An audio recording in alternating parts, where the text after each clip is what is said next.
Good afternoon, everyone, and welcome to Photoshop the McKelvey Way with Ross McKelvey. I'm Ian Race, the Chair of RPS Digital Imaging. I'd like to extend a very warm welcome to all 386 of you. We're glad to see so many of you taking the time this afternoon to be with us today.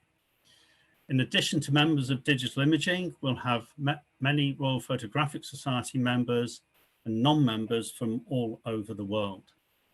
Before we get started, I'd like to go over a few housekeeping items so you know how to participate in today's event. This Zoom event has a special question and answer feature.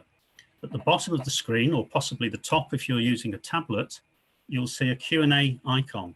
You can click on this to ask a question.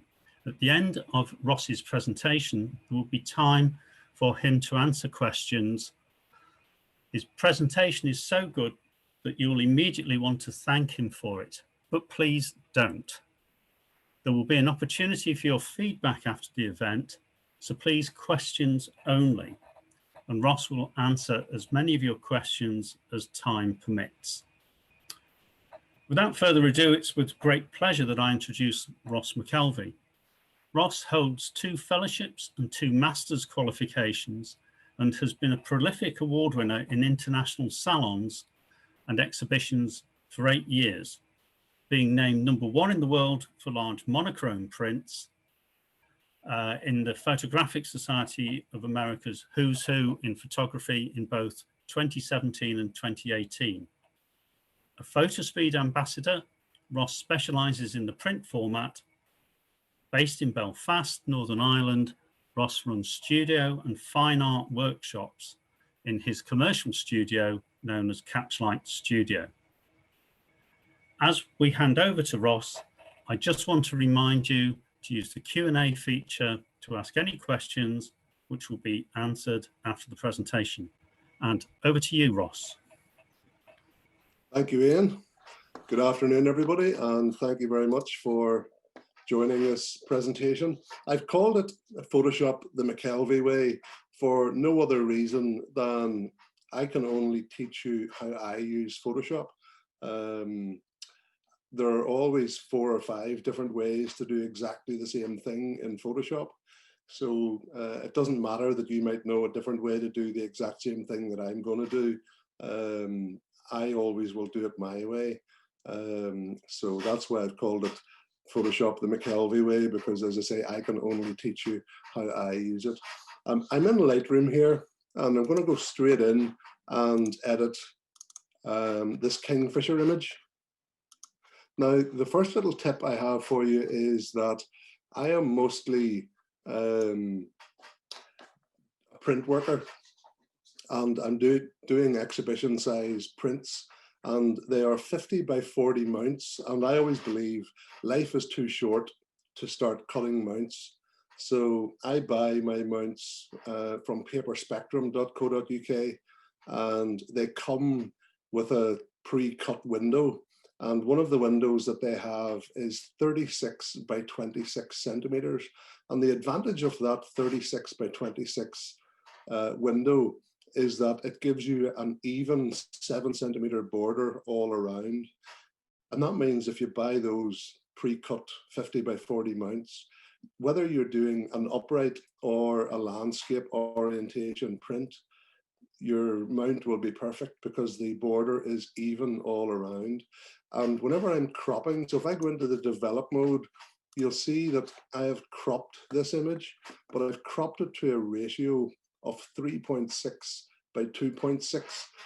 And that means if I print this image 36 centimeters on the long side, it will be 26 centimeters on the short side. And that means it will be a perfect fit for my 36 by 26 aperture on the mount. So in the custom, enter custom, I have typed in 2.6 by 3.6, and it's just a ratio. And the advantage of cropping in Lightroom is you can see there the original raw file is untouched, and I've been able to crop it using the rule of thirds, having the kingfisher nicely on the left third. So if I hit enter and commit to that crop, now this image you can see it was taken at ISO 5000. Now if I zoom in to 300%, you will see the noise that is in the background. And it's important to realize in both, whether you use Lightroom or Camera Raw, Adobe applies default input sharpening. And if you're not aware of it, it can have quite a detrimental effect on your high ISO images. And I've come down to the detail slider here in Lightroom. And by default, the radius is at 1, and I think the amount is 40. And that does introduce quite a bit of detail. By the way, is at 25 by default. Let me just remove that masking. So you can see there, we call this digital worms. It's like, you know, if I zoom in even more, you'll see why we call it digital worms. It's like looking down the microscope at school. So be aware that either Lightroom or Camera Raw will apply this default sharpening. Now I'm going to turn detail off, and that already has a pleasing effect on this out of focus background.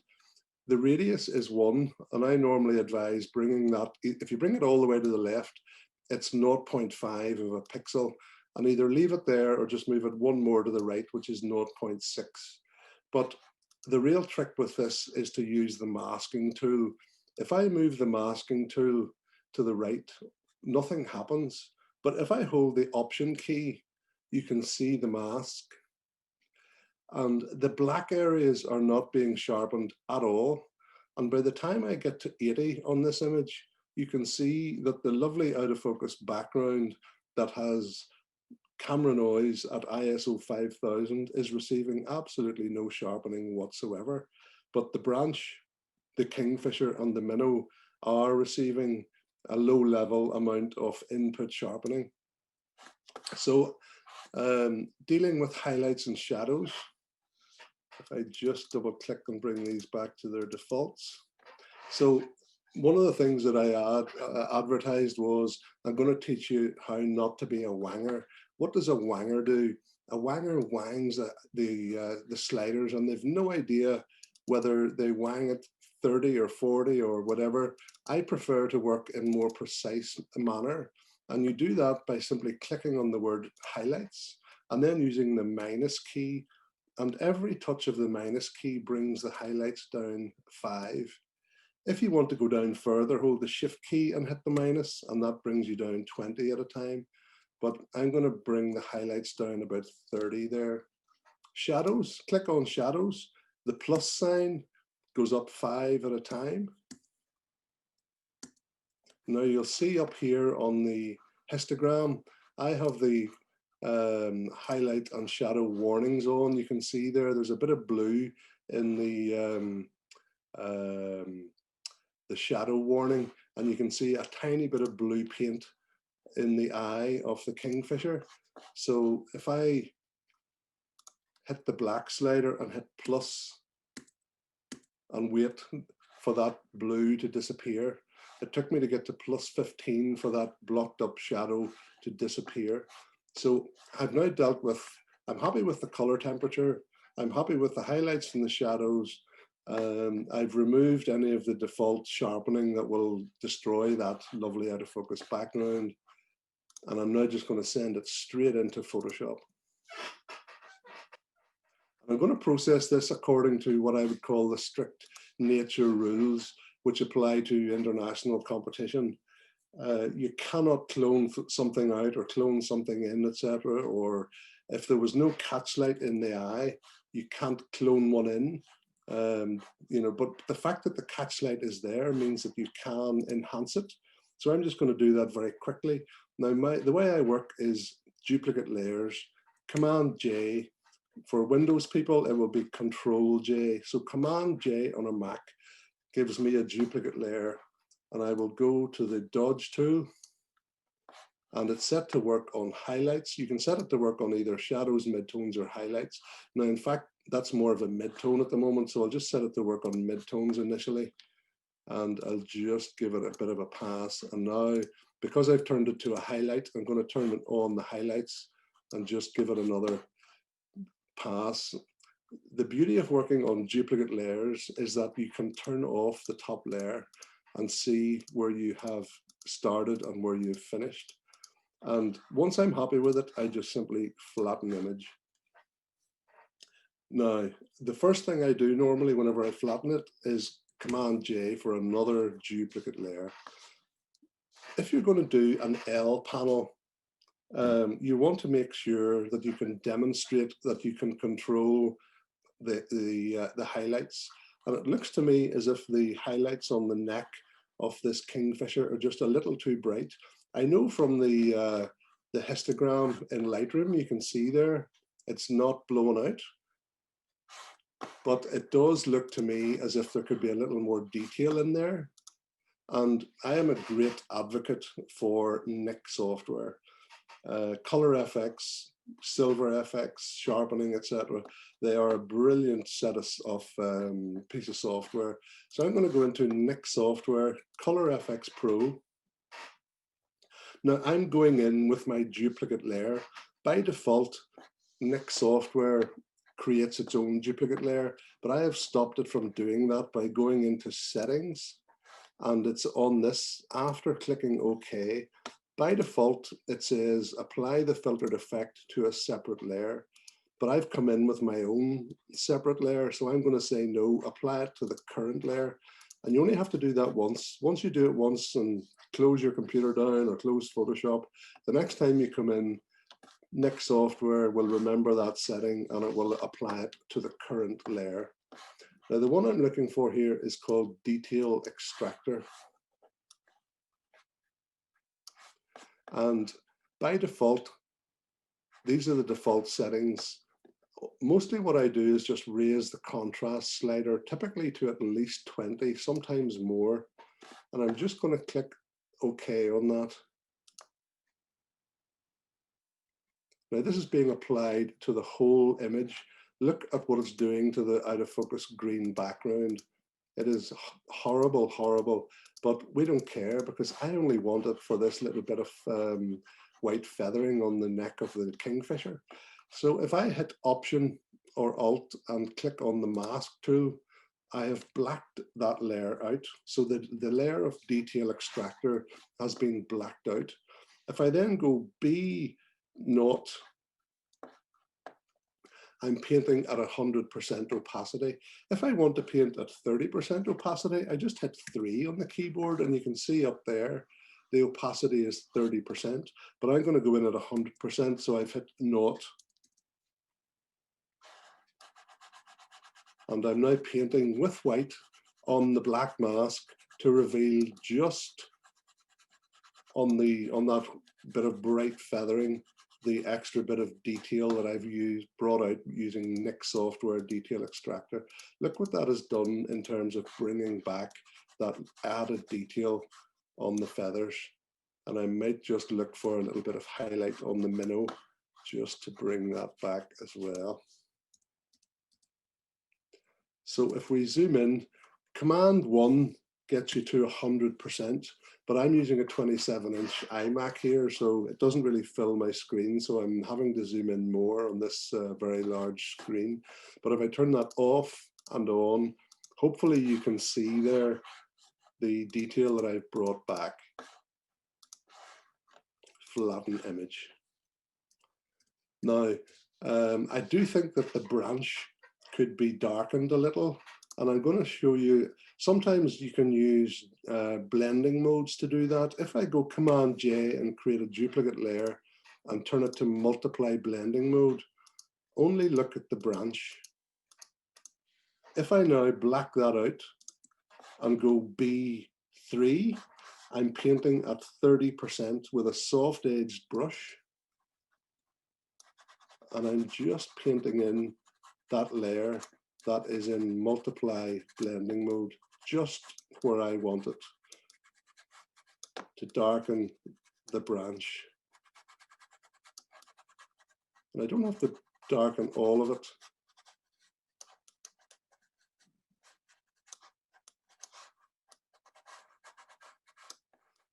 let's turn that layer off and on. So I have darkened the branch, and there will be a set of actions made available, one of which includes an action called darken by 15%. If I just delete that layer of the branch and show you, if you click on darken by 15% and press play, you will get a layer that has a darkened layer underneath, and it comes with a black mask. So all you have to do is go B3 and paint in that darkened layer at 30%.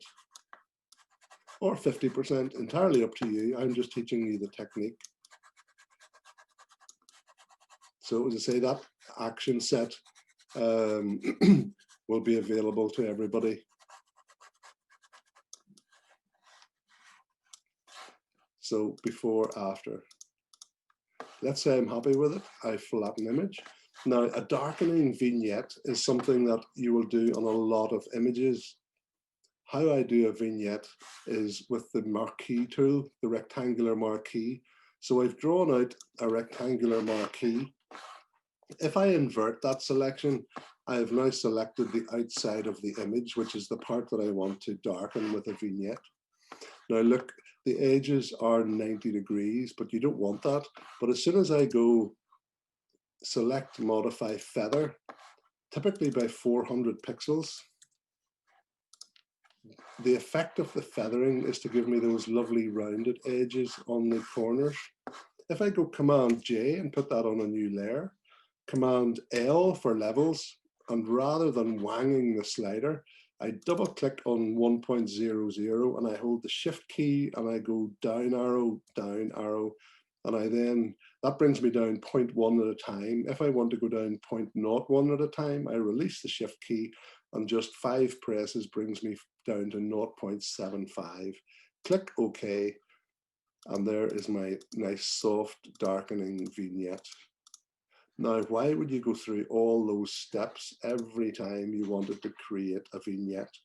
You would make an action out of it, and I just want to show you very briefly how simple it is to make an action. You can't make an action, draw out the marquee, but once you've drawn out the marquee, you can then go into actions and say new action, and we'll call it RPS Vignette. And I hit the record button.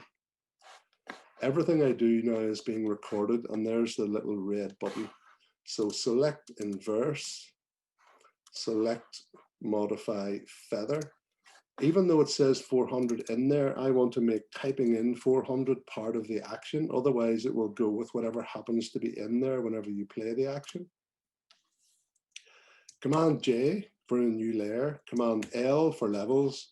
And again, you can't make an action wang the slider, but you can make it change 1.00 to 0.75, which is a 25% darkening.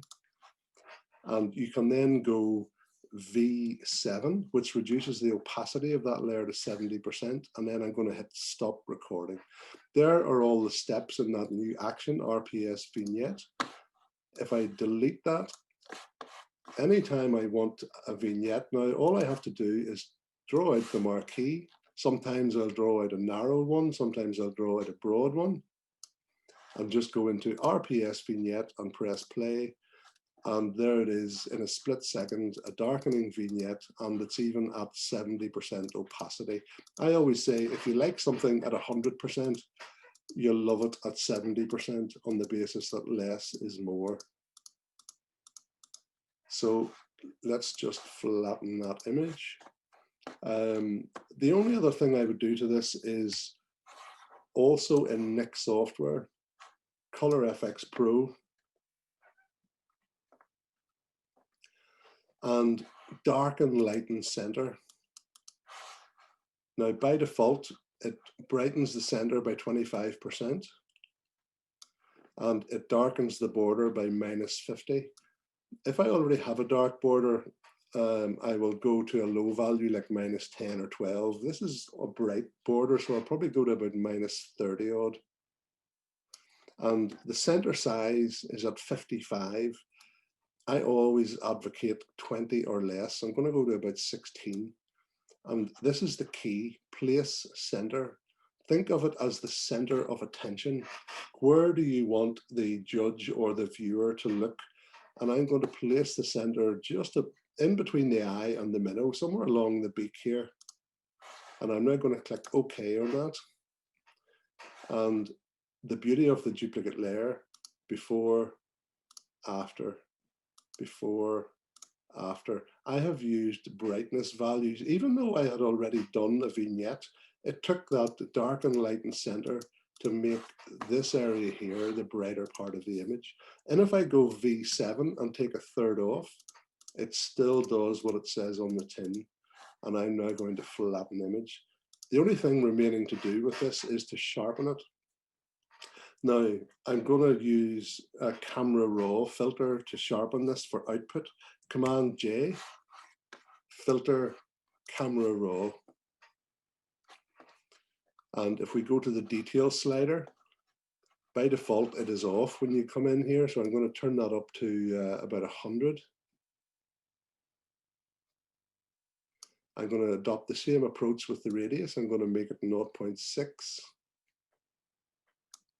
I'm going to turn detail off, and I'm going to use the masking by holding the Option key and moving the masking slider. I know from before I have to get up to about 80 for this to work. When I say work, I mean for the background to go completely black. So the background is getting no sharpening, either as input sharpening in Lightroom or output sharpening for print. So the only parts that are being sharpened are the areas in white. And they are the only areas that I want sharpened on this image.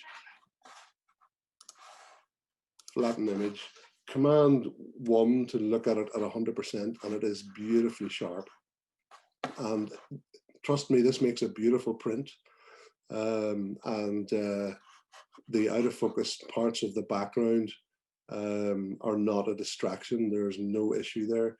I am noticing there's a couple of little dust spots. You are allowed to remove little dust spots because they're from your sensor, not from you're not, by cloning those out or getting rid of them, you're not breaking any rules. So there we go. If I go into the history section and click on the little camera and take a snapshot, I can show you where we started and where we finish. Simple techniques, all within the nature rules, but look at the difference. Which one is the judge going to hit 5 on? So all very simple techniques to get to that output. Because this started off in Lightroom, if I hit File, Save, it automatically is now saved as a TIFF in Lightroom. So if I go back to Lightroom,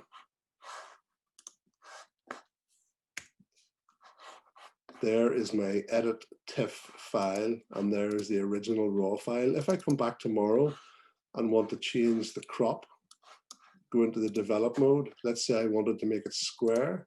I can just click on the crop tool, and my original raw file is still there, but my edited file is saved as a TIFF.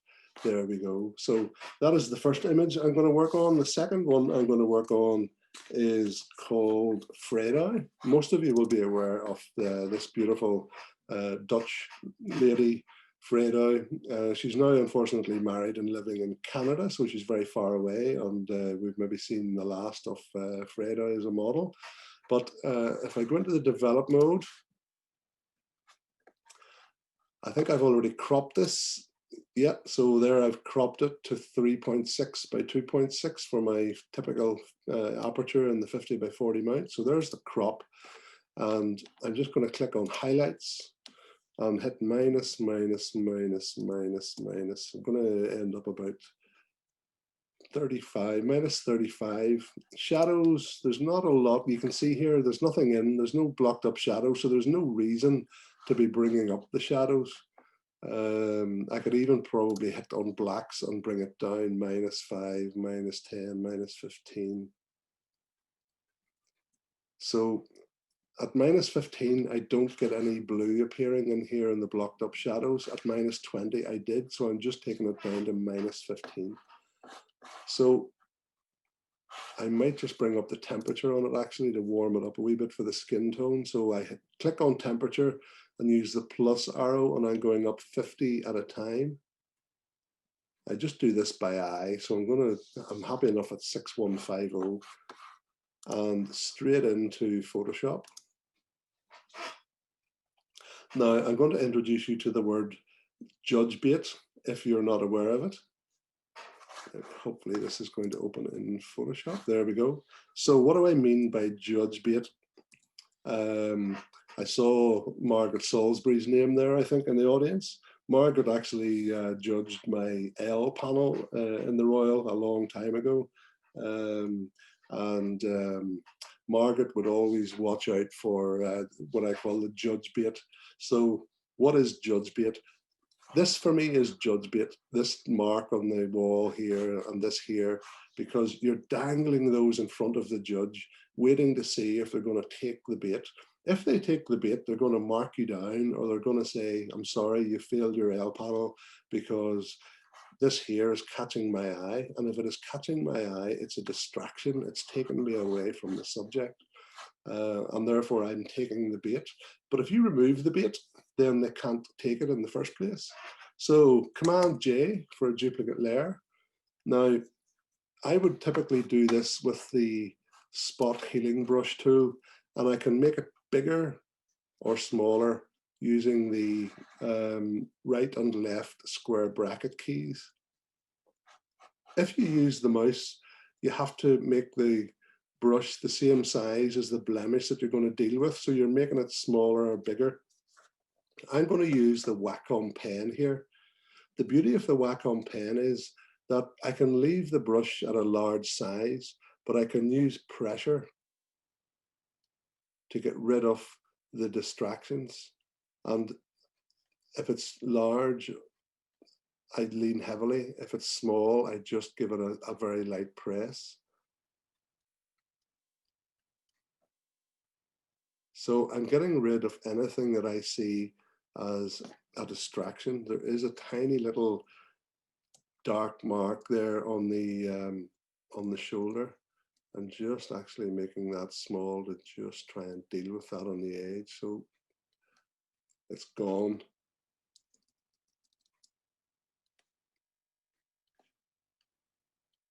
I don't think there's much in the way of skin blemishes, but if there are any tiny little marks that you want to get rid of, I just use that same spot healing brush, and I think there's one little mark there just below the eye. So the judge bait has been removed.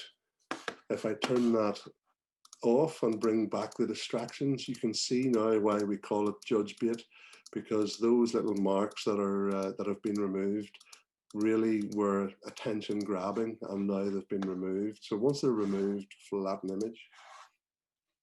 I will show you again how to use that Nik software detail extractor for a similar purpose as we used it for the Kingfisher. But into Nik software, Color FX Pro, detail extractor, and typically I'm going to remove that contrast slider up to, well, we'll go to about 24. Now look what it's doing. It is having a horrible effect on Fredo's skin, and it is bringing back horrible judge bait here on this wall. But I only wanted to bring back that added little bit of detail on this sort of cheesecloth garment, but also on this whitewashed wall. If you were making that a print, you would want to see the little details in the whitewashed wall. So I'm clicking OK. And I'm then immediately blacking it out with a black mask. If you want to see what's under a black mask, you can simply shift click on it. So shift click disables the mask and lets you see what's underneath. So I'm going to go B7, and that will allow me to paint at 70% opacity with a soft edged white brush. And I'm now painting in 70% of that added detail that Nik software detail extractor has brought in, and I'm only doing it, I want less here on this garment, so I'm going to hit 3. So I'm now painting at 30% opacity on the cheesecloth or sheer garment.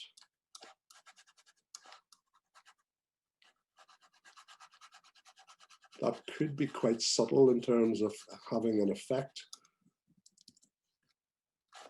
Let's have a look at the mask. If I option click on the mask, you can see the mask. So I've missed a bit of the wall there, so I can just go B7 and give that a quick pass. So the areas that are lighter gray are more visible. The areas that are darker gray are only slightly visible. And if I now turn it off and on, if we zoom in, you can see the added detail coming back on that whitewashed wall, and just a tiny bit on the garment just below the breast. And that could make all the difference on the quality of your print. Let's try the RPS vignette. So I'm going to draw out a fairly narrow marquee this time. So remember, when you get the action, you must draw out the marquee first, otherwise the action will not play and has no effect. So the one you will get will be this one, vignette at 70%, press play. Now it's quite subtle because it's a white background. If it is subtle, you can change the blend mode to multiply, and then it has a slightly more dramatic effect on a lighter background. 70% is a bit much than that for me, so I'm going to go V5 and reduce the opacity of that to 50%. And I quite like that, so I'm now going to flatten image. Let's make it a black and white. So my typical technique for making it black and white would be Command J, believe it or not. So Command J for duplicate layer. I turn off the top layer and I click on the bottom layer, and I go into Nik software Silver FX Pro. Now, Silver FX Pro has a lot of gimmicks. There are all sorts of things here to avoid, like the plague. Look at that one, it just destroys your image. But the one you're going to go to is the first one, neutral. Absolutely bog standard neutral. Hope that's not an Irish phrase, bog standard. Neutral black and white conversion. I'm now going to click on the top layer and turn it on and go back into Nik software, Silver FX Pro, and I'm going to look for something with a little more punch or just that little bit extra. Now, there are some new ones that I think I noticed just this week with an update. Let's just see if there's one. There's one called Subtle Glow, which I don't remember seeing before. Now, the neutral has no film grain. If you come over to the right and open up film types, you can see that there is grain added to this. I'm going to turn the grain off. You might think you go to 0 to turn the grain off, but if you go to 0, you'll see it's actually worse. It's moving it up to 500. That in fact removes the grain. I'm going to click OK on that. And now what we have are 2 layers of black and white, one on top of the other. On the bottom, what you're looking at now is the 100% neutral. If I click on the top layer, you've now got 100% of that new glow layer. If I go V5, I've got a 50% blend of the 2 of them, which I quite like actually. And I'm now just going to go with that and flatten image. One of the last things to do to this image is sharpen it. And try and remember this. If you take one thing out of today, remember this, because sharpening is very important. Command J, filter, Nik software, output sharpener.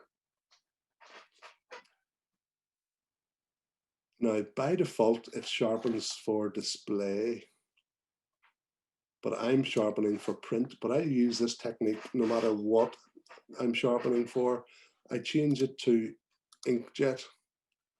I leave it at auto.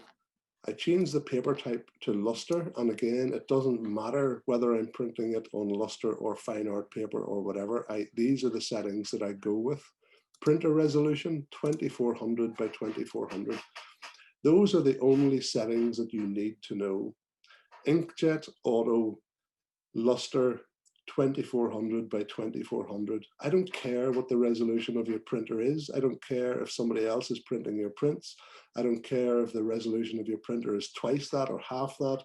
Just trust me, go with these settings and click OK. Don't touch anything else. And if we go Command 1 and zoom in on the image, turn off the sharpen glare, turn it on. It is absolutely beautiful. One touch sharpening. Flatten image. And the last thing I would do to this is apply a sepia tone. And in the action set that you will get, I have included sepia tone action. So you just simply click on it and press the play button. And you've got a nice soft sepia tone. It's at 18% by default. If you want less, you just simply go V1 and there's 10%. But it's just very slightly warming the blacks. Instead of a silvery black, you've now got a nice sort of browny black, but it's very soft and subtle. Flatten image, and I'm now just going to go File, Save. And that is saved in Lightroom as a 16-bit TIFF file in Pro Photo Color Space, because that is the color space that I've set Lightroom up to work in. So there's my original raw file, and there's my beautiful black and white image. I'm now going to show you very quickly working on an image with textures. Let me just crop this. Gray paper is a very useful tool for using texture. There's my 3.6 by 2.6 crop. I'll just hit enter. I'll click on, well, I've already done shadows plus 30, highlights minus 20. So I'll just send it straight into Photoshop. So there we are, model on the chair, gray paper background. And if we find a texture, we take that one. I'm just going to blur the texture. So blur, Gaussian blur, 8 pixels. Command A to select all, Command C to copy. Click on the layer of Ayla and go Shift Command V for pasting it in the middle. And we've now got 2 layers, one on top of the other. If I change the blend mode to soft light, that is what we get. Now, a lot of people, possibly quite rightly, don't like textures coming in over the skin. It's not a major problem in this one. It might be a problem maybe down on the lower legs. But a simple way of dealing with that is I'm clicking on the bottom layer and I'm clicking on Quick Selection tool and Select Subject up at the top.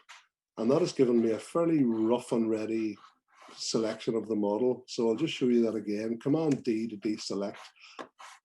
Quick Selection tool, Select Subject. Now I want the model to be masked. At the moment she's selected, so I need to invert that. So select inverse. I then click on the top layer and click on the mask tool and Ayla. If I option click on the mask layer, you can see she is masked out. But we don't want her masked out 100%.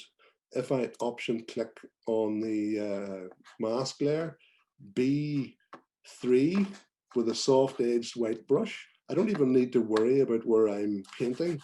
Now I'm going to try and avoid the bare arms and her face, but everything else I'm just painting over in white. In other words, I'm allowing some of the texture to come over those areas.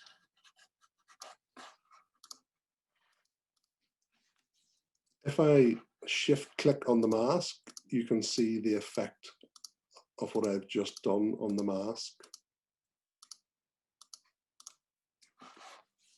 Very, very simple technique. Now, at the moment, this texture comes over the whole picture. Whereas on the actual image, you've got the perspective of a floor and a back wall. But I can fix that by taking the rectangular marquee tool and selecting the floor. Now, if I transform this, I'm also going to be transforming the mask, because the mask and the texture layer are linked by this link chain. But if I turn off the link, they are now disconnected, and I can now go Command T for transform, right click and choose perspective, and I can draw out the perspective of a floor. So we now have the perspective of the floor on the texture layer as well. So I would be quite happy with that, and I would just simply, for that image, let's do our RPS vignette.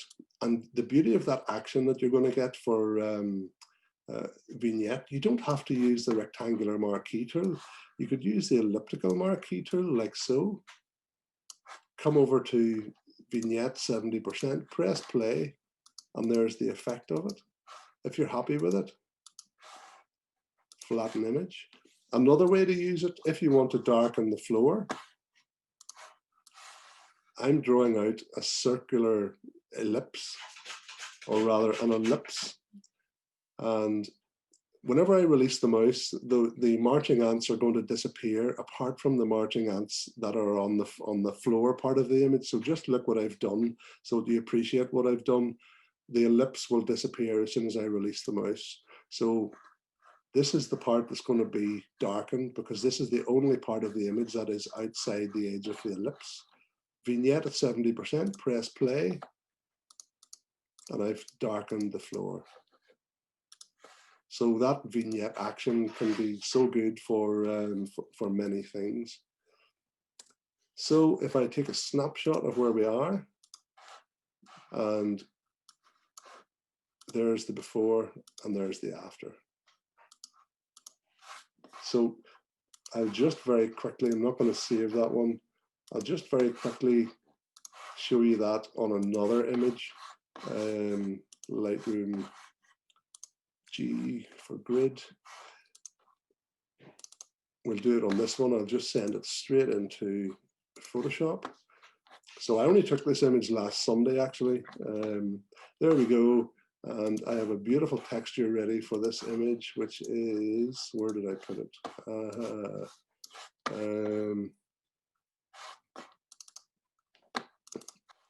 There. Command A, Command C. So select all, copy all, Shift Command V to paste it in the middle. It's too small. Command, and it's a square texture, whereas this is rectangular.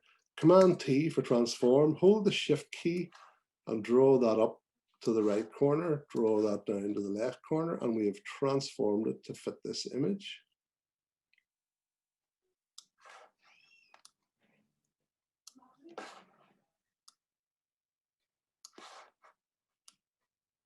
So I'll go with that, hit enter. If I change the blend mode to soft light again, that is what I get.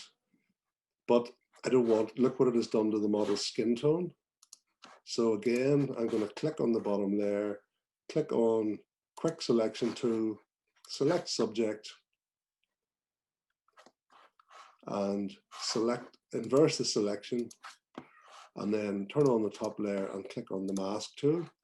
So it looks a bit odd at the moment, but that's before we get the B for brush. We'll go 5 for 50%.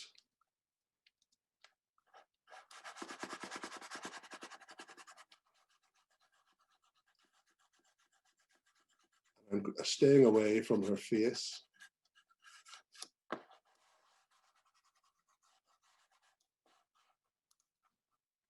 And if I shift click on the mask, you can see the difference.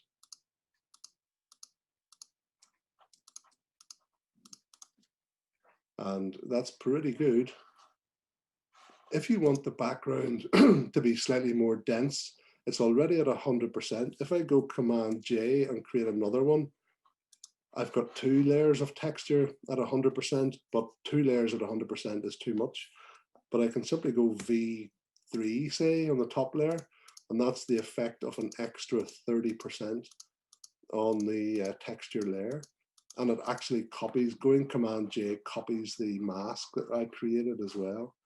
If I'm happy with it, flatten image. Now, something that you will also get in the action set is a burn dodge layer. If I click on that and press play, you get a layer of 50% gray in soft light blending mode, and you then take a brush B. Now, for the first time, I'm going to show you the difference between using a brush at 100% flow and with less flow. So far, I've been using a flow of 100%. If I go B3, I'm painting at 30%. You can see up at the top left there, the opacity is 30%. If I want to change the flow, I have to go shift the number. So I'm going to go shift 03, and that has changed my flow to 3%, which means to get to 30% opacity, I'm working at 3%. So I have to brush and brush and brush to get to the 30%. So it's going to be very subtle. So I'm painting with a soft edged white brush on the dodge burn layer, and I'm just going to change the lighting effect on Holly's face here by dodging and burning. So I'm painting with white at the moment, which is dodge. You can see hopefully how subtle that is. I'm now going to hit X to change to black, and I'm now burning again subtly down the side of the nose for the shadow there, across to the cheek, enhancing the Rembrandt triangle. Turn it off and on,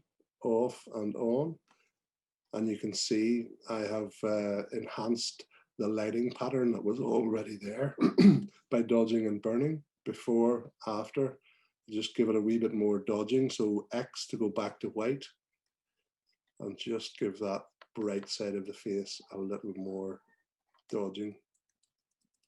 So before, after, much better lighting pattern on the face, flatten image. So there's 2 very quick examples of using textures over gray paper, using, typically it will be soft light blend mode, overlay, or hard light.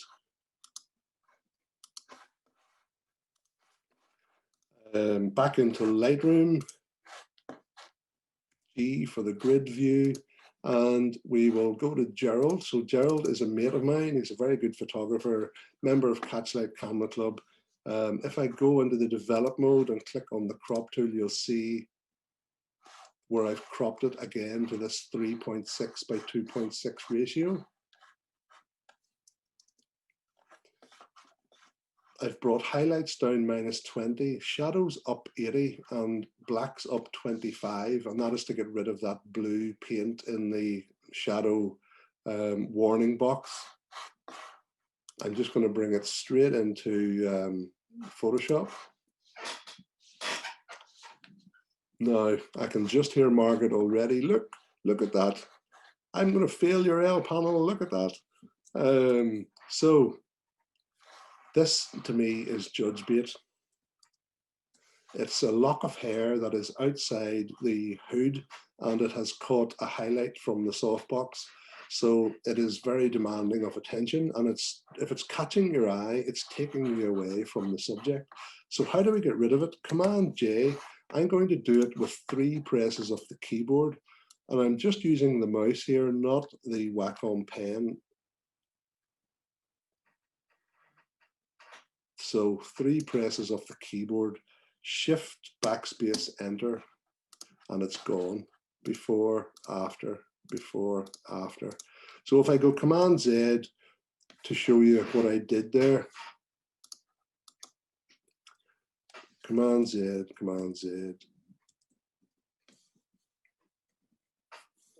Option, Command Z, is it? No, Shift, Command Z. There we go. So there's the selection. So Shift backspace is a shortcut to bring up the fill menu. You could go up here and go edit fill, but why not just go shift backspace? And as long as you know content aware is in the fill box, you can just go shift backspace enter and it will disappear.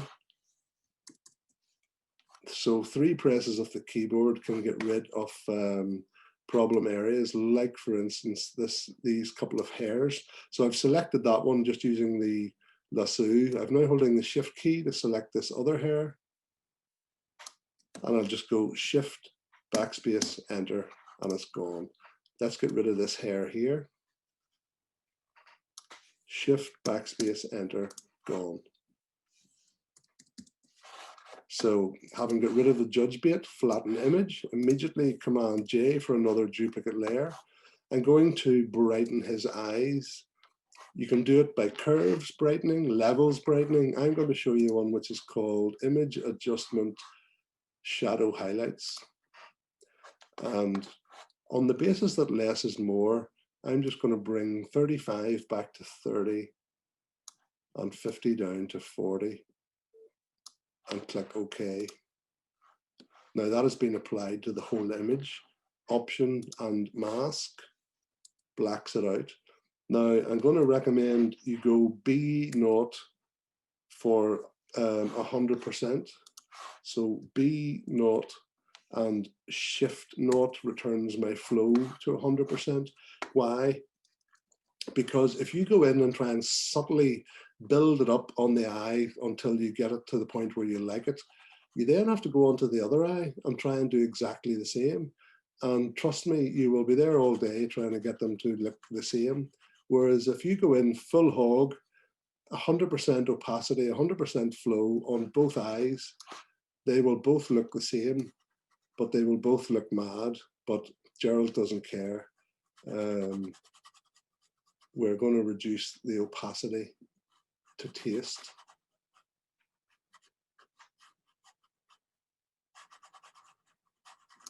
So Command 0 makes the image fit the screen. So if I turn this off and on, Gerald has just woken up. Look, his brain is switched on. So that's at 100%. If I go V5, it's at 50%. And I can live with that. I can't live with 100%, but I can live with 50%. And I can do it just by pressing the numbers on the keyboard. Flatten image. Command J for a duplicate layer. Now we're going to use Nik Software Detail Extractor for a slightly different purpose. Remember we used it on the kingfisher to bring out added detail on the neck of the bird for feathers and on the whitewashed wall with frayed eye. Detail Extractor. We're going to use it to add about 15 years onto Gerald here. Gerald's only 21, by the way. Look at the detail there that's being brought out on the wrinkles on this face. But look, as well as doing something good on his face, it is having a very bad effect here. It is introducing halos. Trust me, if you want to feel an L panel, put halos into your images. So look out for them and learn how to get rid of them. So Command 0, and I'm just going to make it slightly smaller on the screen.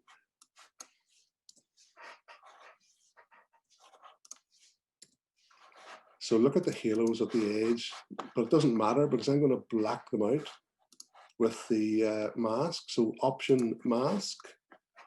B7 allows me to paint at 70% to reveal 70% of that extra detail on Gerald's face. So as long as I don't allow the brush to go outside his hood, I don't have to worry about the haloing that is introduced.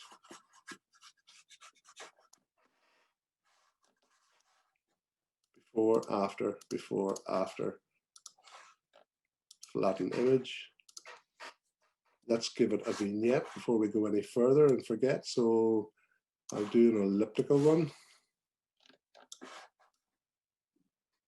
Something like that.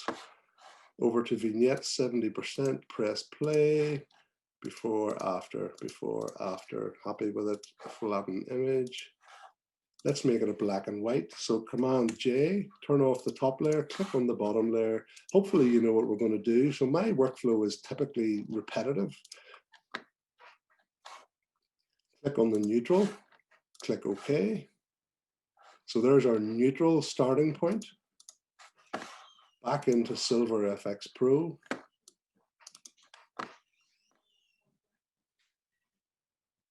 And now we're looking for something with a little more drama. Now again, I've noticed new ones coming in here.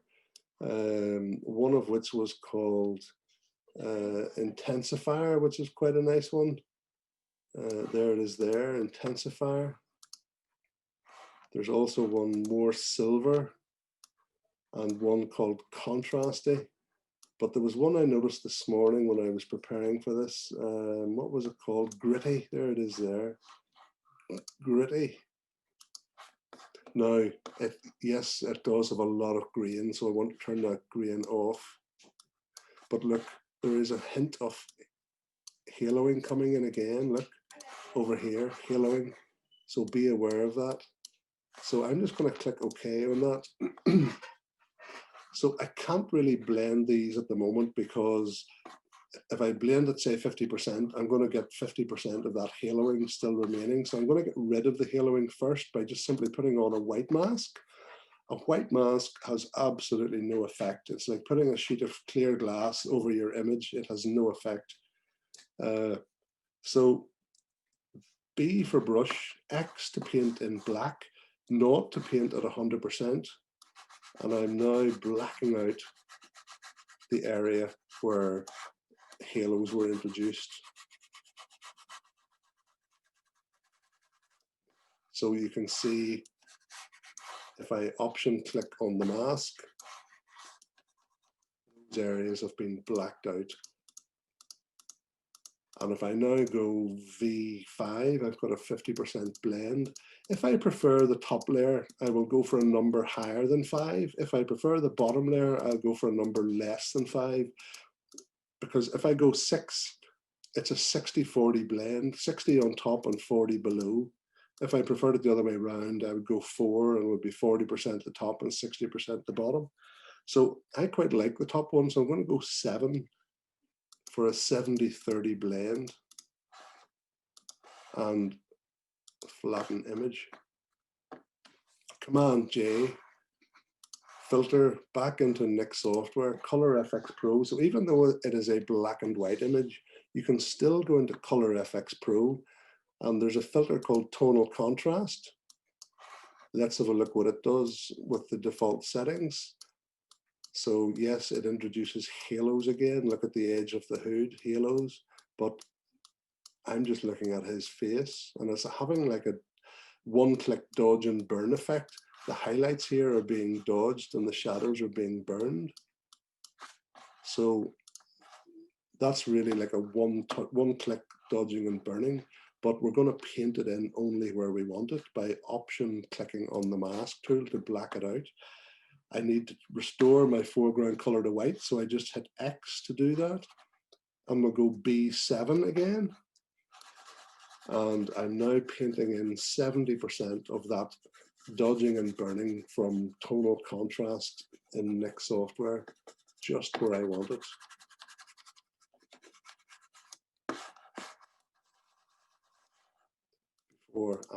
Before, after. Flatten image. I still think it could do with another vignette, so I'm going to give it a another vignette. Just because you've done it once doesn't mean that you look at the image and just decide what is going to enhance it. Vignette at 70%. Press play. Before, after. Flatten image. Last one. Command J. Filter into Nik software again, back to Color FX Pro. Now there is a filter from hell in here called Bleach Bypass, and that is why we call it a filter from hell. There's always somebody in the back row who goes, I really like that. Not for my taste, I'm afraid. Now, typically, even though this is a black and white image, I bring the saturation back to 0. It probably has no effect because it's a black and white image, but I just do that out of habit. The contrast slider by default is at 55. If you move it all the way to the left, the lowest you can go is 20. And trust me, 20 is plenty. Before, after. Click OK. You know what I'm going to do next? Option and mask, black it out. We'll go B5 here to paint it in at 50% just.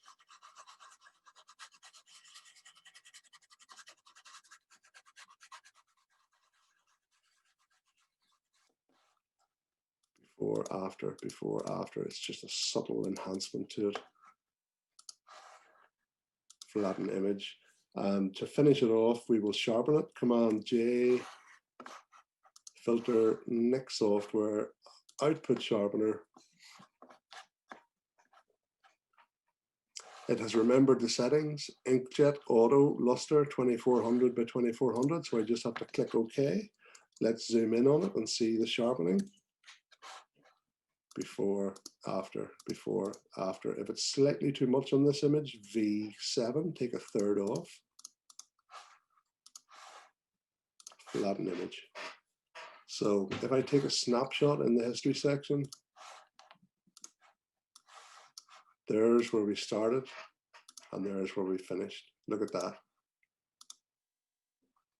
That is what I call Ross McKelvey black and white. It is, the clue is in the name, black and white. It is not 50 shades of grey. It is not low contrast. It is a black and white. Think of the Irish pint of Guinness, the deep blacks and the highlights or the cream on the top. In fact, I will just save that one. So that will now be saved as a TIFF file back into Photoshop. Now there's the proof that it is a pure black and white, because the shadow warning is telling me those are blocked up areas, but I don't care. This is my, print. It got me a gold medal in the Welsh International last year. So there we go, folks. I will just finish off showing you one small little trick on this. Crop mode 3.6 by 2.6. Give it a slight rotation. Because the trouble with this was that the tutu skirt was not a proper shape, and years ago you might have gone and tried to clone that to improve the shape. Command J for a duplicate layer, and I'm going to draw out an ellipse.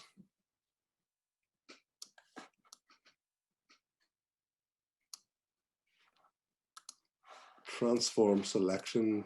I'm going to warp the selection. I don't want the ellipse to be a perfect ellipse. I want it to be an imperfect ellipse. Otherwise, a clever judge might spot what you've been at. So there is my imperfect ellipse. If I go to filter liquefy, everything on the outside of the ellipse is frozen, and that's marked by red. And by default, you're on the forward warp tool. And if I push the skirt up to the edge of the ellipse, I cannot physically push it any further than the frozen edge of the ellipse.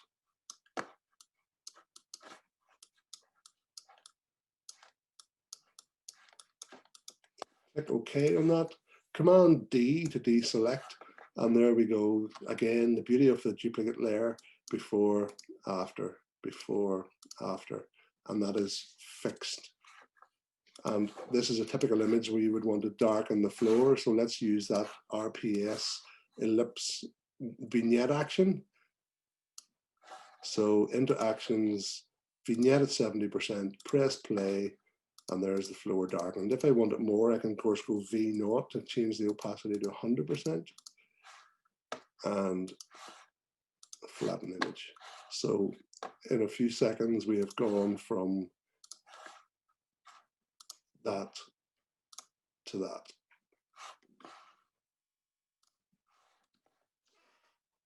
So there we go. I managed to do it in an hour and 4 minutes. So I hope you have found that entertaining and educational. Yes, thank you, Ross. Now is the time for you to ask Ross any questions that you may have. And I see we already have 18. So if you click on the Q&A icon at the bottom of your screen, or maybe at the top if you're using a tablet, if you want to comment on today's event or send your thanks, please save that for the survey that we'll send you in a couple of days. Questions only now, please. So I'll open up the questions and we'll start to go through them. So the first question, Ross, is from Liz Cooper. And it says, Ross, are you using a pen and a tablet? And if so, which ones? I'm using a mixture of a mouse and the tablet. The tablet that I have is the Wacom Medium. It's the Intuos Medium. And I actually noticed the other day, I'm told that mine is an old one and that the newer ones have much better levels of sensitivity. And I'm fairly sure if you go on to Wex or similar, they're doing a Black Friday deal. So you're getting £100 off. So you'll probably be able to buy the medium for 229 quid as opposed to 329 quid. So today is the day to buy it. Okay, a couple of questions around sharpening. So from Peter Yendel, why sharpen in LR and PS? And from Fiona McCowan, why do you use Camera Raw output sharpener rather than the Nick collection output sharpener? Oh, sorry, carry on. I'm not sure what Peter means by why sharpen in Lightroom and Photoshop. I'm not sure where else you would sharpen. So I'm not following what you mean by that. I'm always sharpening in Photoshop because I only ever use Photoshop for sharpening. I only use Lightroom for highlights and shadows and color temperature and cropping. So the other question about using either Camera Raw to sharpen or the Nick software, typically I only use the Camera Raw one. Like for instance, I used it for the Kingfisher because I didn't want to apply it to anything but the bird and the branch. So by using the masking that is in Camera Raw filter, I'm able to selectively apply it. Now, yes, you could say I could use the Nick software sharpener like I did on the Fredo image and then put a black mask over it and only paint it in where I want it. But using the Camera Raw over the Kingfisher allowed me to, to avoid the need to mask by just applying it initially where I wanted it. So hopefully that answers that question. I know that somebody said they got lost there on where I applied it only to the bird. So by holding the Option key, Option or Alt key, and clicking on the mask slider, that is where you see the black and white masking effect. If you don't hold the Option or Alt key, you do not see the effect of the masking in the details section of Camera Raw. Okay, so if we go on to Cliff Harvey, each time you finish a process, you flatten the image, but without saving it first. Don't you lose all the visible work when you do that? What if you want to go back a work on a specific layer? Since you've flattened, have you lost it? Yeah, I believe in committing. So if I have, I'm experienced enough to know if I've whitened somebody's eyes and I'm happy with them, I just flatten it. I'm going to have no need to go back and revisit it. Likewise, if I have got rid of judge bait, I've got rid of it. I've flattened the image.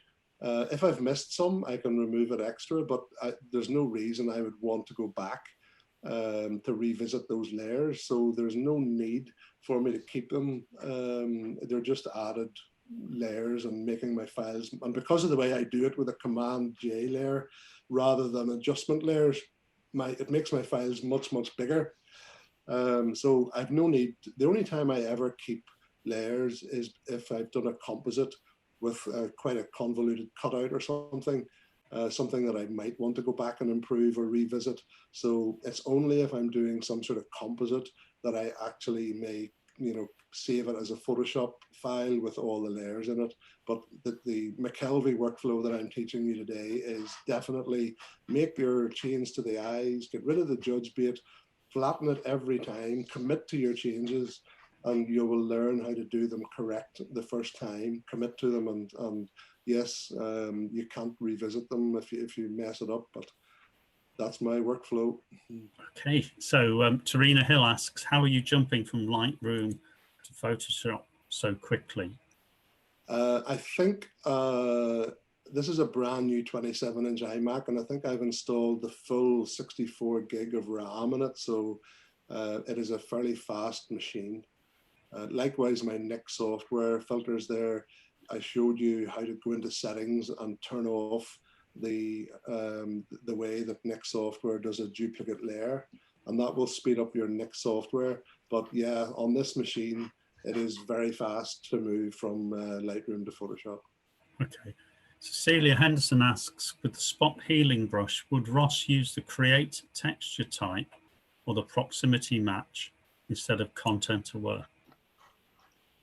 Whenever I'm using the spot healing brush, it's in content aware, because that I'm wanting it to fill it with, you know, similar content to what it's surrounded by. So I don't use the pattern textures or whatever. I'm just relying on Photoshop.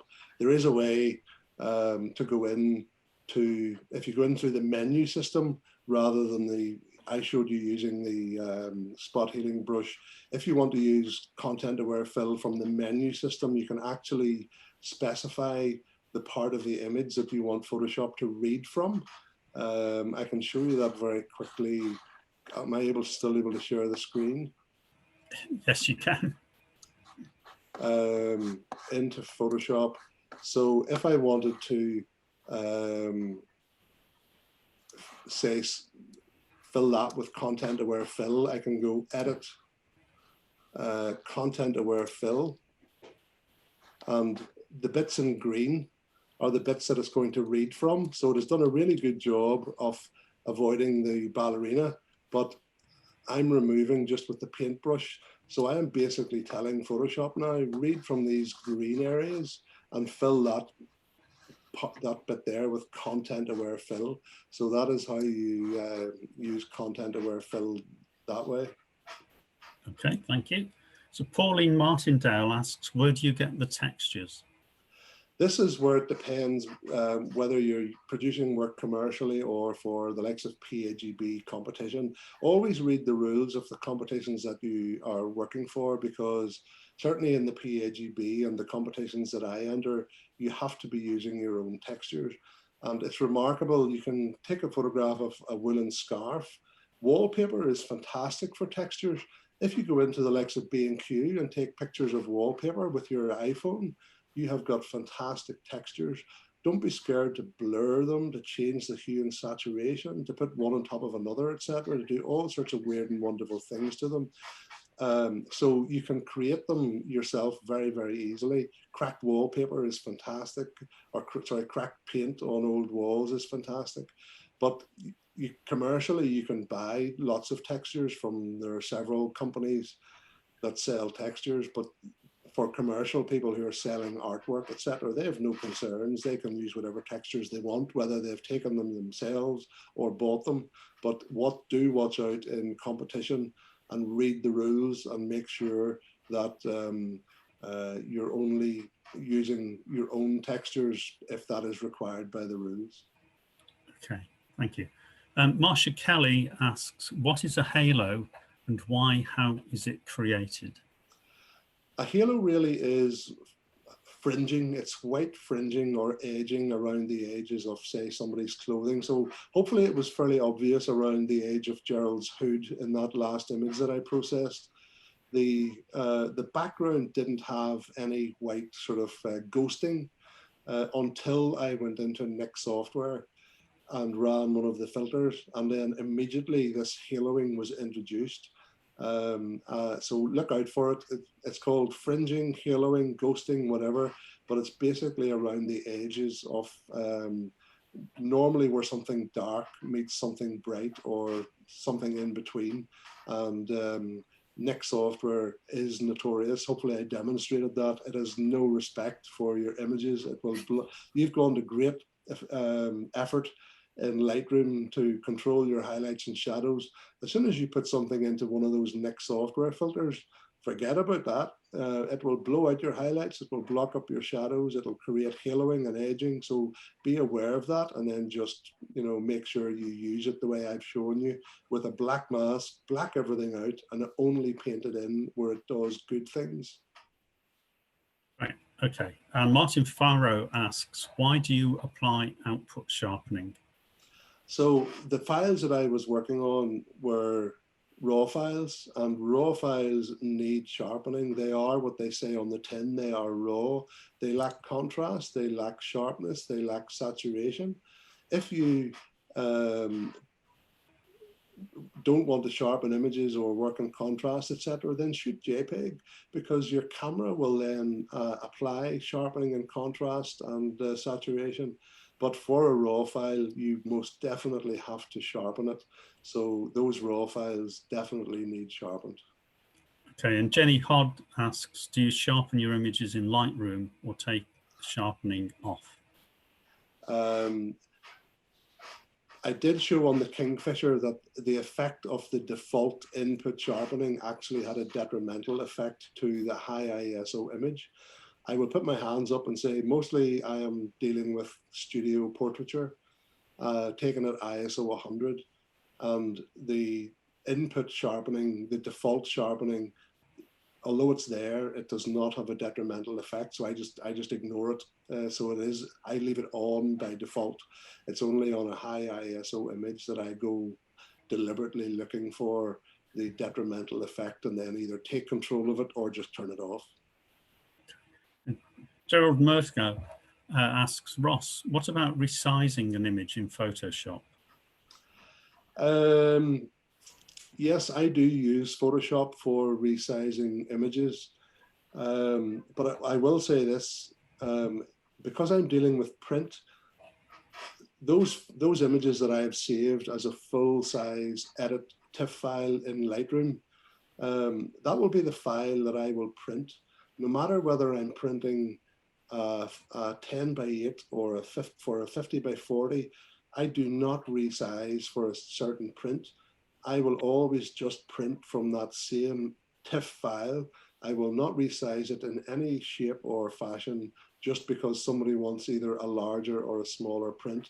I know there are some purists who believe that you should resize it to be exactly 360 ppi, but trust me, I have the medals to show that my system works.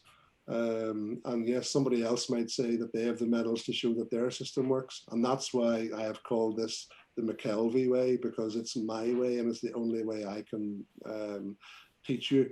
And it works for me. I don't resize for different sizes of print. I'm always printing from the same size file, whether it's a big print or a small print. Okay, we're back to the ballerina again for the next two questions. So Rod Orrell asks, what about the right elbow of the ballerina? And Pauline Martindale asks, can you do again the liquefy mask on the ballerina, on the ballet dancer's skirt? So I think that's open. If I share my screen again, I think it's open, isn't it, in Photoshop? Yeah. Let me just see here a second. I'm going to cancel this. I'll just move that down. So if I go back to in the history section to open, so there's the image opened. So somebody was asking about the elbow. I've just gone Command J. When I drew out the elliptical marquee, I was hopefully, when I right-clicked and chose Transform Selection, I then right-clicked and chose Warp. So I was moving the elliptical marquee so that it actually did not interfere with her elbow.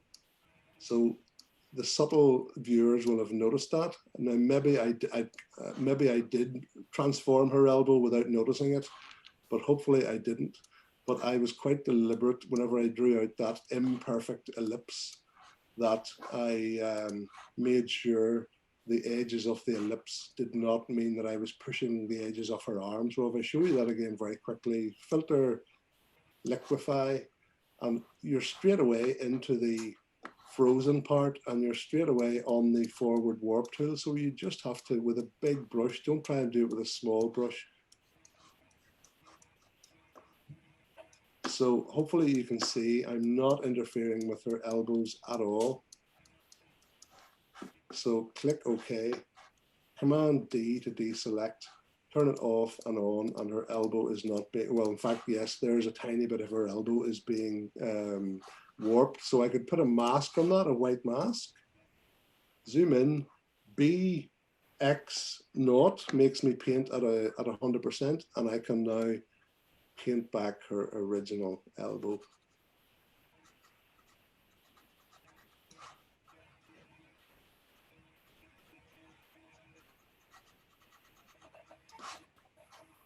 You get the idea. I'm not able to perfect that at the moment. Well, in fact, there's it perfected there now.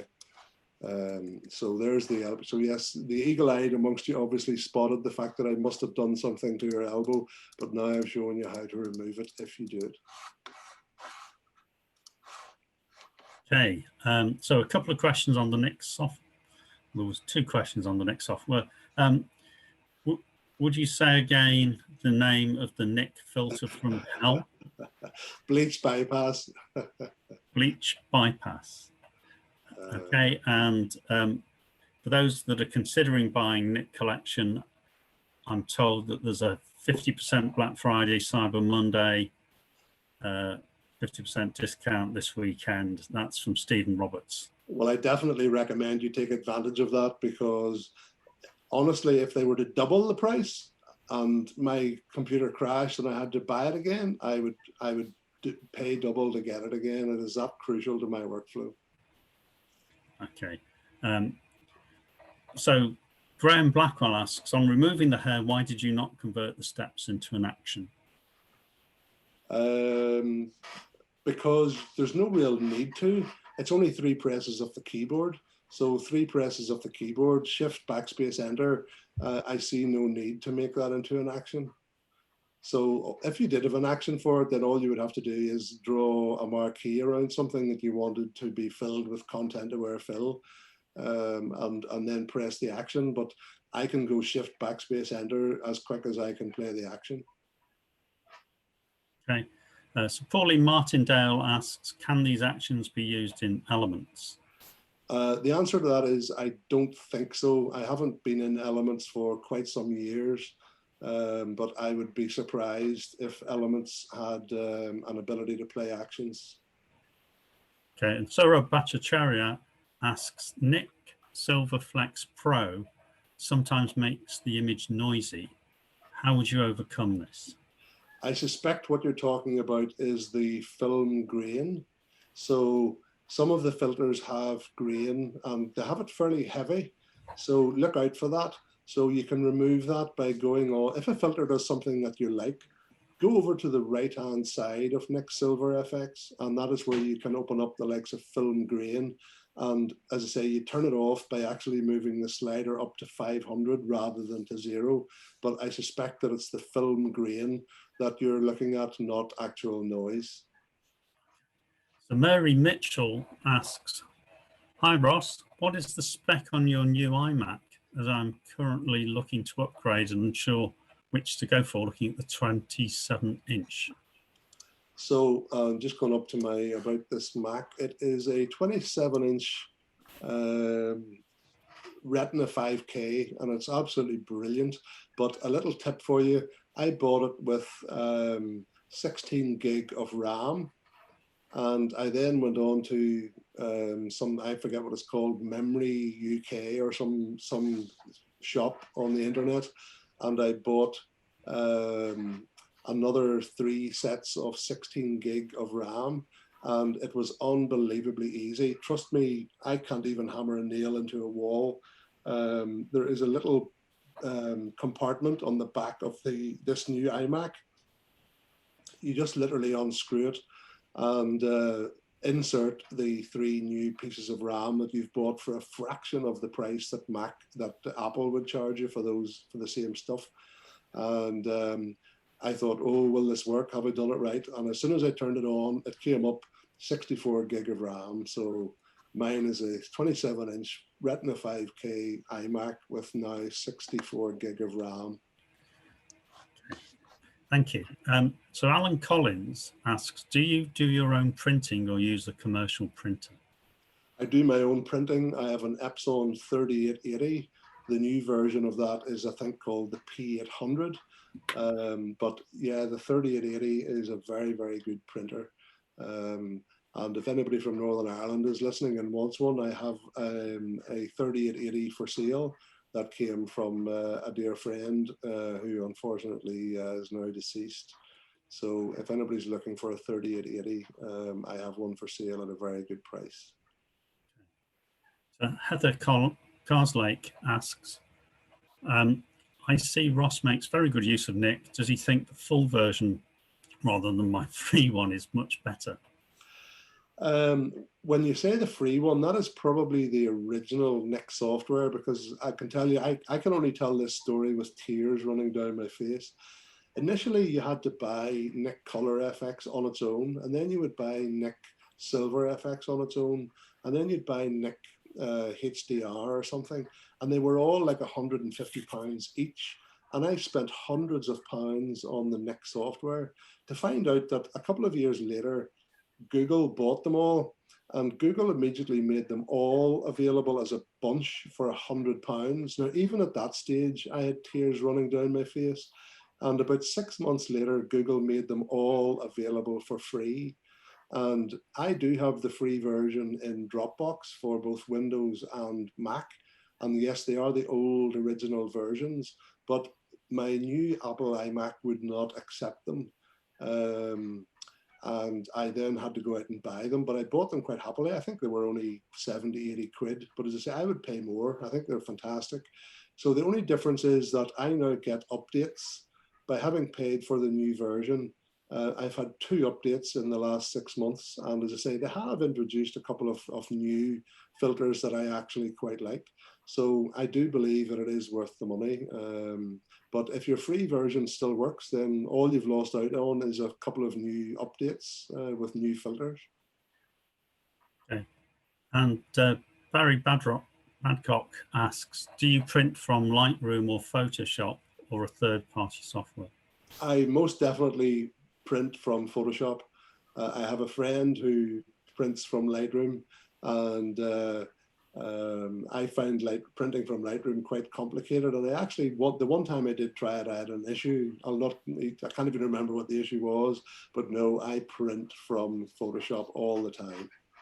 Okay. And Sarah Bhattacharya has another question. To save a file, should we use the 16-bit or 8-bit system, PSD or Tiff? Which format is better to save an image? 16-bit always. 16-bit definitely gives you the added extra quality. So I have set up my Lightroom to work in 16-bit, and I've set up in Photoshop for 16-bit. So they're, if you like, talking to each other. And all my images then will be 16-bit.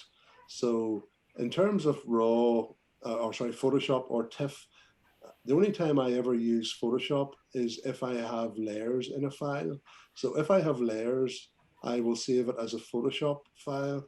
But if it doesn't have layers, then to save it at its highest quality, I will save it as a TIFF. Okay, so Carmel Duncan asks, can I ask why use Lightroom to process the RAW file rather than the Camera Raw tool in Photoshop? She apologizes having missed a few minutes, but I think you might actually have just answered that question.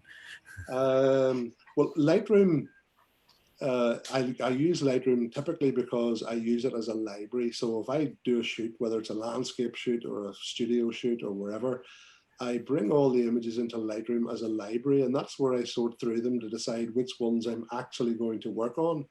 And therefore, that's why I start off in Lightroom. But very often when I'm doing my Zoom talks, I have a folder on my desktop with copy raw files in it, and I just drag those into Photoshop, and that opens them in Camera Raw. So the actual settings in Camera Raw and Lightroom are virtually the same. It's just a slightly different layout. So there's no advantage or disadvantage in using one or the other. But mostly I'm using Lightroom because that's where my images are actually stored. Okay, thank you. So Amanda Norton would just like to be reminded of the supplier of the mounts. Paperspectrum.co.uk. And I can give you a discount code, I think.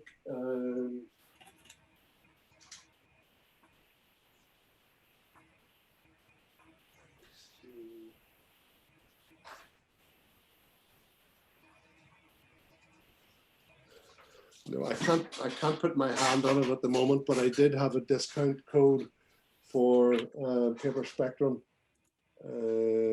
But they're very good. They will sell you like a 5-pack of 50 by 40 mounts. You can either get a square aperture, which is 28 centimeters square, or you can get a 3:2 ratio, which is 39 by 26, or the ratio that I much prefer, which is 36 by 26. Okay. So Alan Collins asks, do you make any further Photoshop adjustments prior to printing, such as screening the image? I'm not sure what you mean by screening the image, so therefore I can tell you I definitely don't do it. I just simply, once it looks right on my image, now I will show you this, by the way. I'm just going to share my screen again for a second. Hopefully you can tell me whether you see this. If I hit the brightness buttons, do you see the brightness levels that I'm at? At the bottom of my screen are the brightness levels coming up? Yes.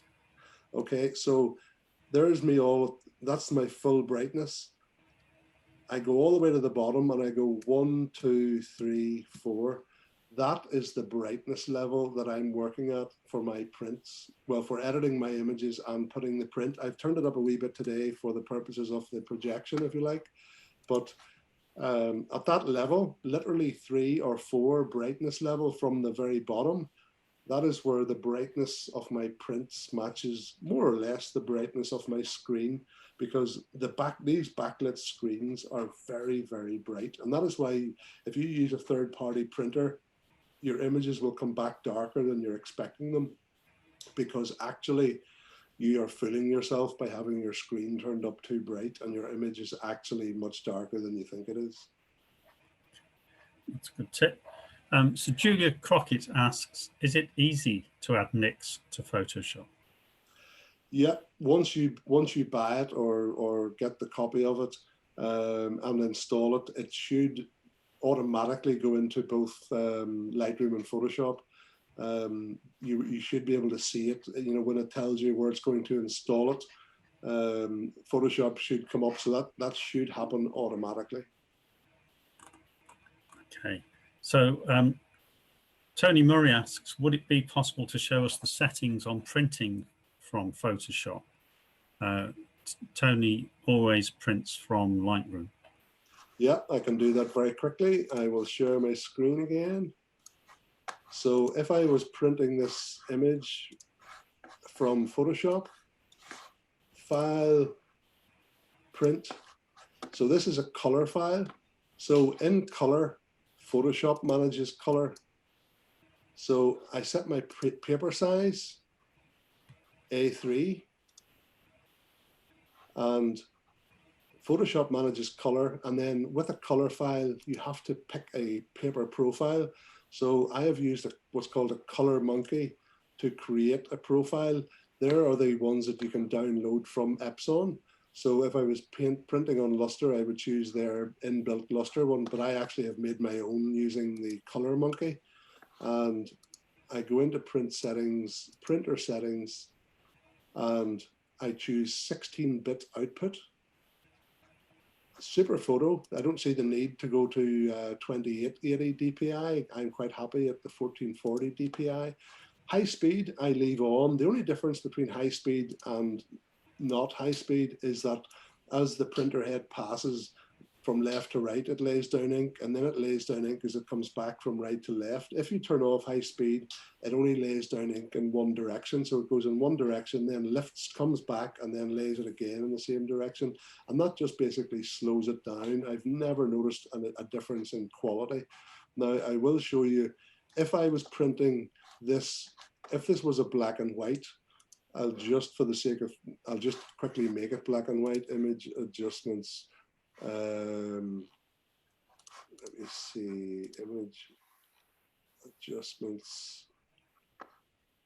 Why will it not let me, oh there, image adjustments, black and white. Okay, so it's now a black and white image. So let's say I was printing this as a black and white, very different workflow in the print section. Now I make the printer manage color. So my printer now manages the color, and with the Epson, if I go into color matching, I need to now change it from color sync to Epson controls, and that opens up a new menu for advanced black and white. I cannot get into advanced black and white until I turn off that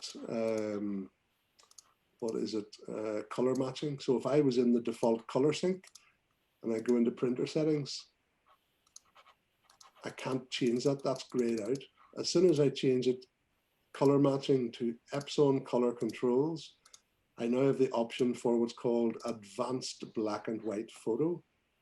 That means that my printer is going to use black and gray inks to create a black and white. So in other words, there cannot be a color cast on it because it is using only the black and the gray inks. If I want to apply a tone to it, I can go into advanced color settings and say apply a warm tone or a cool tone, sepia tone. Sepia is too much, I just normally go warm. So hopefully that helps. I'm fairly sure on my YouTube, if you Google me on YouTube, I'm fairly sure I have a brief tutorial on printing. Okay. I just noticed we're approaching, we've just gone past 5:35. Are you okay still to answer? Yeah, I'm happy, yeah. Just a few more questions. Thank you. Thank you. So David Banks asks, what Mac operating system are you using? And if you're on Catalina, have you found any problems? I'm on Catalina, which is 10.15.7, and I don't have any problems. There's a new one called Big Sur or something like that, and I'm not going to go there. I normally don't go there until about 6 months after it's been released, but hopefully by which time all the manufacturers like Epson and Nick, etc., have updated their own software, that there shouldn't be any problems. But never ever change your operating system as soon as it comes out. Wait for the other idiots to test it out on your behalf. Okay, so Steve Varman asks, following on from screen brightness, do you color calibrate your screen? Yes, absolutely essential. So I use the color spider to get the colors right on my screen. And what I see on my screen is more or less exactly what prints out. And that is called nirvana. Once you get there, it's heaven. Great. And John Hunting asks, I noticed the Luminosity Mask panel on your screen. When do you use this? So luminosity masks are brilliant. I could do you a full day on luminosity masking. If you find me on YouTube, I do have an introduction to luminosity masks, which is a very good little video to look at. And it is a demonstration of the Lumenzia panel. So I have two panels. I have one called TK7, which is by Tony Kuiper, the man who invented luminosity masks, and the Lumenzia panel, which is by Gregory Benz, who works in conjunction with Tony Kuiper. And both are very good, but my advice is go for one or the other and learn how to use it, because they are quite complicated, but absolutely excellent for your workflow. Okay. And this looks like the last question from Clive Rathband. please repeat your method of sharpening? And he says, thanks. So I assume you're referring to the Nik software method of sharpening, because that's the one that I use for virtually all my images. So it is Nik software output sharpener, and it is, you change the settings to be inkjet, auto, luster, 2400 by 2400, and then just click OK. There are probably about a dozen other things you could change or play with, but for your typical 24 megapixel digital SLR camera or similar, that sharpening technique will work beautifully 9 times out of 10. So that was the last question. So Ross, once again, many thanks. And for information on Ross, please visit rossmckelvey.co.uk. And RPS Digital Imaging is very glad that you joined us for this event. Thanks for coming along. This is Digital Imaging's 11th online event. We've done something like over 6,000 attendees to these various events. And we now have many more in the pipeline. If you're not already a member, you'll find that even though the fee for non-members is low, if you're an RPS member, you'll probably save money by joining Digital Imaging as a digital-only member. Our next online event will be a talk by Paul Gallagher called East and West on Saturday, December the 10th. Same time, same place. Stay safe, everybody. And thank you for joining us today. Thanks very much, Ian. Thanks, everybody. Thank you.